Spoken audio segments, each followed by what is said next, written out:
When we get into the execution and observation piece, we want to make sure that at all possible opportunities, we're executing conversation paths that give us the best possible opportunity to achieve our goals while encountering the least amount of resistance and stress along the way, which, believe it or not, most often means taking a circuitous path. Generally speaking, especially in our time-compressed world, we tend to think that if we just go right for the point, it'll save us time. The direct path is often the path of most resistance. It's why rivers don't flow in a straight line. So if we take the time to understand where we need to go, where we are now, and create that path to get there, we're typically more successful. When people hear about my interrogation background, they often jump right to, oh, do you know when people are lying? Sometimes. We caught our 2-year-old son lying to us this morning, and it was hysterical.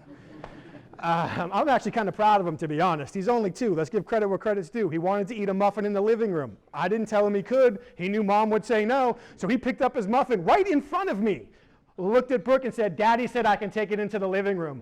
Didn't even wait, just got out of his chair and started walking towards the living room. We're looking at each other like, what? And I'm honestly like, good for you, dude. We'll take care of it later. We got plenty of time. There's no single behavior that's always indicative of truth or deception. It doesn't exist.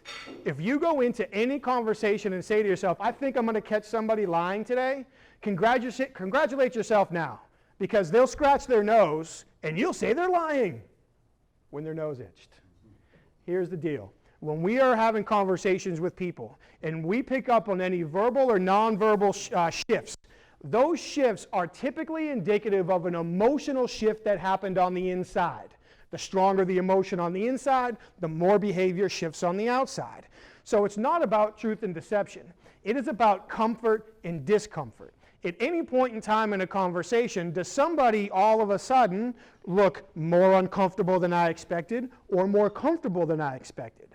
The key then becomes evaluating what we see and hear in the context of the conversation.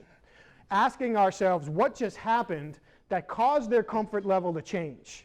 And now that I know that, how do I adapt my strategy to capitalize on the goals I want to achieve based on what either made them comfortable or uncomfortable here in the moment? Those observations set us up to be more persuasive.